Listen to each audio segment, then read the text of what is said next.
Assalamualaikum warahmatullahi wabarakatuh. Perkenalkan, nama saya Masna, CGP Angkatan 7 dari Kabupaten Nrekang, asal sekolah UPT SDN 184 Sangbua. Kali ini saya akan melakukan pra-observasi kepada rekan sejawat saya, yaitu Ibu Nur Fadila. Assalamualaikum Ibu. Waalaikumsalam warahmatullahi wabarakatuh. Apa kabar Tak hari ini? Alhamdulillah baik.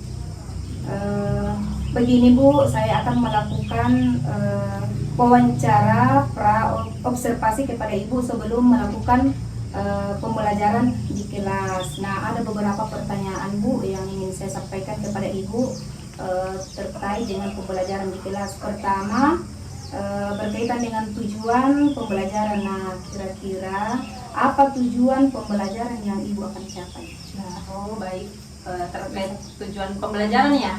Ya, Bu. Nah, karena kebetulan saya di kelas 5, sekarang kan sudah berjalan di tema 5, yaitu ekosistem. Jadi tentang hubungan antar makhluk hidup dalam ekosistem. Jadi di sini RPP-nya, rencana pembelajarannya, tujuannya yaitu yang akan saya capai pada materi tersebut yaitu dengan mencermati teks, peserta didik mampu menentukan kalimat utama dengan tepat. Nah, setelah menyimak gambar dan video, peserta didik mampu membuat dan menyajikan gambar rantai makanan pada ekosistem dengan lengkap. Ya Bu, jadi ada dua macam tujuan pembelajaran yang Ibu akan capai pada nanti di kelasnya. Yang pertama adalah dengan mencermati teks, peserta didik mampu menentukan kalimat utama dan tepat. Kemudian yang kedua, setelah menyajikan video atau gambar, peserta didik mampu membuat atau menyajikan gambar rantai makanan pada ekosistem dengan lengkap. Nah, selanjutnya Ibu, bagaimana dengan area pengembangan yang akan Ibu capai? Ya, terkait dengan area pengembangan dari tujuan tersebut yaitu saya memiliki atau menggunakan dua area di sini, yaitu dengan pengetahuan dan keterampilan. Nah, adapun di area pengetahuan yaitu kita dapat melihat murid yang memiliki kemampuan intelektual seperti memahami bacaan, kemampuan penulisan, pemecahan masalah, dan kemampuan akademik lainnya. Nah, di area keterampilan itu kita dapat melihat kemampuan peserta didik dalam berkomunikasi dengan baik ataupun membuat dan menciptakan karya. Gitu. Mungkin itu terkait dengan area pengembangannya. Baik Bu, sangat menarik sekali Bu di area pengembangan yang Ibu akan capai, yaitu aspek pengetahuan dan keterampilan pada murid ya Bu. Nah, bagaimana rancangan pembelajaran yang Ibu terapkan di kelas nanti? Mungkin dari strategi pembelajaran, model pembelajaran ataupun metode pembelajarannya Bu. Adapun untuk strategi pembelajarannya yaitu saya memilih strategi pembelajaran berdiferensiasi, yaitu terkait dengan karakteristik sosial emosional peserta didik, di mana di sini saya akan membagi peserta didik berdasarkan kemampuannya. Ada yang memiliki kemampuan yang lebih dan ada peserta didik yang kemampuannya masih rendah. Nah, di sini saya akan mengelompokkannya. Adapun metodenya di sini saya terapkan berdasarkan model pembelajaran. Nah, di sini model pembelajarannya saya akan menggunakan model pembelajaran PBL, yaitu Problem Based Learning, yaitu terkait dengan model pembelajaran berbasis masalah dengan metode pembelajaran tanya jawab, unjuk kerja, penugasan, dan diskusi. Bagus Bu, bagus sekali, dan ini sangat menarik buat saya Bu.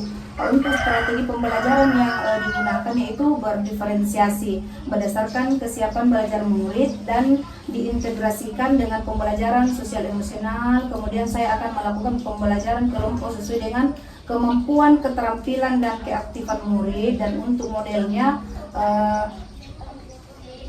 kita gunakan problem based learning. Jadi bagaimana media pembelajaran yang akan Ibu gunakan di kelas?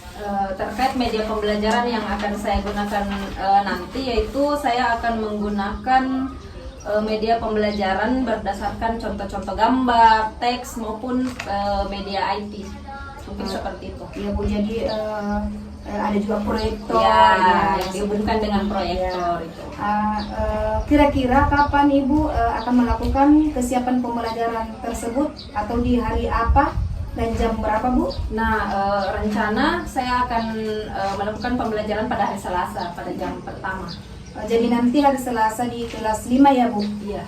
Dan di sana nanti saya akan datang Bu untuk melakukan supervisi kepada Ibu. Saya akan melihat dan mencatat beberapa hal-hal apa saja yang terjadi di dalam kelas nantinya setelah Ibu melakukan observasi pembelajaran di dalam kelas.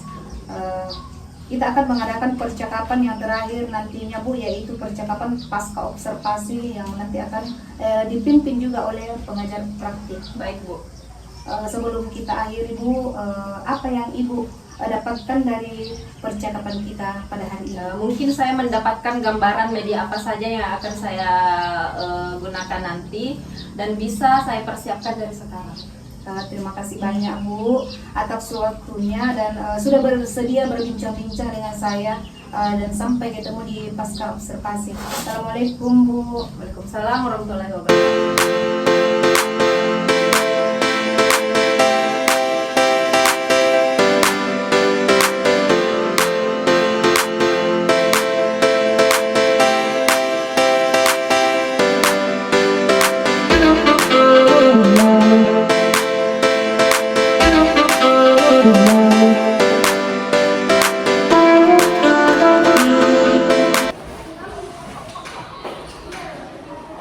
Assalamualaikum Bu Fadila. Waalaikumsalam warahmatullahi wabarakatuh. Bagaimana kabarnya hari ini?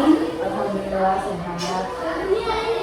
Karena kemarin kita sudah melakukan wawancara pra-observasi dan supervisi di dalam kelas, maka hari ini saatnya kita tiba di pasca observasi. Nah, ada beberapa hal yang ingin saya tanyakan terkait dengan pembelajaran Ibu yang Ibu lakukan di dalam kelas. Nah, kemudian yang pertama Bu, pertanyaannya bagaimana perasaan Ibu setelah menyajikan pelajaran pada hari ini? Terkait dengan perasaan ya, alhamdulillah semuanya berjalan lancar di kelas. Saya melihat antusias siswa yang bagus sekali dalam menerima pelajaran dengan penggunaan media dan strategi belajar yang tepat itu juga berpengaruh dengan antusias siswa dalam menerima pelajaran. Jadi moodnya juga bagus. Siswa dan guru memiliki mood yang bagus jika strategi media model yang digunakan dalam pembelajaran itu tepat. Begitu. Ya Bu. Jadi yang Ibu lakukan di kelas kemarin itu jadi strategi, kemudian modelnya dengan medianya itu yang Ibu gunakan itu memacu siswa untuk lebih aktif, artinya berpihak pada murid, antusias. Apakah proses pembelajaran yang Ibu gunakan sesuai dengan yang Ibu rencanakan? Ya, alhamdulillah. Jadi kemarin itu proses pembelajaran saya anggap sudah sesuai yang saya rencanakan karena melihat antusias siswa terkait pelajaran, media yang saya gunakan juga saya puas dalam menjalankannya. Jadi sebelum saya menerapkan atau menggunakan media tersebut, saya melihat dulu karakteristik siswanya, apakah sudah sesuai. Jadi saya kelompokkan siswa yang memiliki pengetahuan yang tinggi dan pengetahuan yang rendah. Jadi di situ kita menerapkan metode yang berdasarkan karakteristik siswa dulu.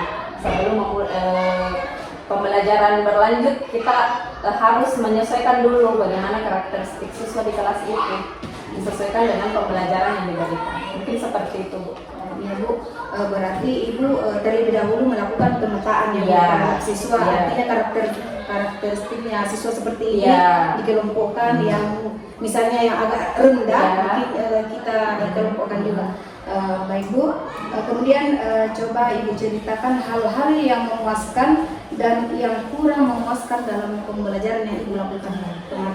Jadi itu tadi, alhamdulillahnya saya puas dengan penerapan media yang saya lakukan, penggunaan media IT ya yang berbasis TPEC. Saya menggunakan slide PowerPoint. Jadi siswa antusias di situ. Saya menayangkan beberapa video, gambar, visual. Jadi siswa di situ aktif. Tapi yang kurang memuaskannya di sini masih ada beberapa siswa yang belum percaya diri dalam menyampaikan pendapatnya. Jadi masih ada siswa yang memiliki kemampuan tinggi, yang egonya masih tinggi. Contohnya dia yang mendominasi.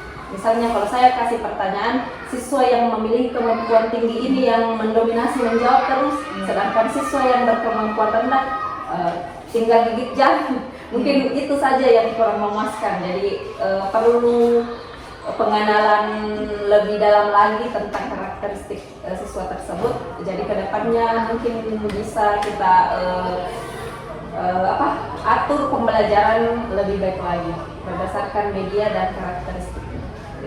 Saya tuh sangat tertarik dengan penjelasan Ibu terkait dengan siswa yang ada yang merasa bahwa dia tinggi mungkin kecerdasannya sehingga dia memiliki ego yang tinggi, sehingga teman-teman yang lain agak kurang percaya diri untuk menjawab karena pasti dia katakan begini, mungkin jawaban saya salah atau bagaimana.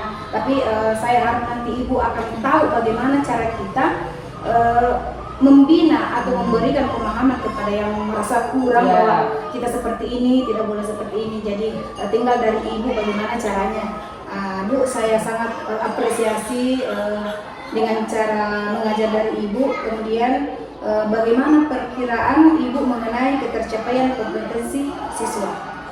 Jadi mengenai ketercapaian kompetensi siswa itu kita dapat mengetahui kompetensinya dilihat dari aspek kemampuan dan keterampilannya. Jadi keterampilan itu ada keterampilan sosial dan keterampilan berpikir kritisnya dan juga sikapnya yang lebih utama. Jadi saya lihat dari 3 aspek, yaitu pengetahuannya, keterampilannya dan juga sikapnya. Bisa dilihat dari situ ketercapaian kompetensinya. Dengan dibarengi dengan komunikasi yang terbuka. Jadi kalau misalnya ada masalah atau ada kendala dari siswa itu sendiri, kita harus komunikasi dengan dia. Jadi kendalanya itu sebisa mungkin kita dapat atasi seperti itu. Ya, Bu. Jadi keterampilan yang di sini keterampilan sosial atau keterampilan berpikir kritis, kemudian yang jadi utama itu adalah sikapnya. Nah, kira-kira apa yang menjadi kesulitan bagi siswa yang Ibu hadapi? Ya, kalau saya lihat kemarin pada saat proses pembelajaran mungkin kesulitannya itu dari 2 faktor. Jadi ada faktor internal dan eksternal. Mungkin dari faktor eksternal itu faktor luar dari lingkungannya, apakah itu dari lingkungan rumah atau lingkungan sekolah, begitu. Mungkin dari internalnya dari dalam diri siswa itu sendiri, dia masih malas menerima pelajaran, cuek, acak-acu, atau mungkin mengantuk. Itu paling kendala. Biasa pada saat jam-jam sudah kritis seperti sekarang, siswa itu sudah mengantuk karena mungkin dia begadang, pengaruh game misalnya di rumahnya. Jadi itu ada beberapa faktor dalam mempengaruhi siswa tersebut dalam menerima pelajaran. Betul sekali, Bu. Jadi faktor itu yang utama adalah eksternal dari lingkungan yang sebenarnya pertama, Bu. Meskipun anak-anak cerdas, rajin, tapi karena lingkungannya yang mengajarkan seperti itu, akhirnya anak ini akan terpengaruh. Itu sangat memang ini, Bu, di kalangan memang di orang tua seperti itu. Apalagi kalau misalnya tidak ada perhatian khusus dari orang tua. Bagus sekali, Bu. Apa yang menjadi kesulitan bagi Ibu untuk menghadapi? Jadi kesulitan saya itu yang paling utama itu karakteristik siswa, karena siswa itu unik, semuanya memiliki keunikan masing-masing. Jadi karakteristiknya juga itu beda-beda. Maka perlakuan kita juga harus berbeda. Jadi tidak bisa perlakuan kita sama dengan siswa yang rendah, yang berpengetahuan rendah dengan berpengetahuan tinggi. Jadi itu. Nah, itulah kegunaan pembelajaran berdiferensiasi. Kita harus kelompokkan siswa yang memiliki kemampuan yang berbeda itu. Jadi saya perlu menghadapi tantangan untuk menyajikan materi pelajaran dengan cara yang dapat dipahami oleh semua siswa, baik yang memiliki pengetahuan tinggi dan rendah. Ya, Bu. Bagus. Kemudian bagaimana alternatif untuk mengatasi kesulitan itu? Jadi alternatifnya yaitu dari penggunaan metode, media, strategi pembelajaran, pendekatan, model yang sesuai dengan karakteristiknya itu. Jadi harus disesuaikan. Ya, Bu, bagus sekali. Saya sangat mengapresiasi bagaimana cara Ibu untuk melaksanakan proses pembelajaran. Kemudian yang saya tanyakan lagi di sini, Bu, karena tadi Ibu mengatakan puas dan sudah sesuai. Nah, follow up-nya bagaimana tindak lanjutnya nanti, Bu? Mungkin tindak lanjutnya di pertemuan berikutnya itu kalau tadi saya tekankan di apalagi sikap mungkin atau di pengetahuannya, mungkin di pertemuan selanjutnya itu keterampilannya lagi. Iya, saya kembangkan lagi dengan bagaimana cara berkomunikasi yang baik, menciptakan atau menyajikan karya begitu, atau lebih percaya diri lagi dalam menerima pelajaran.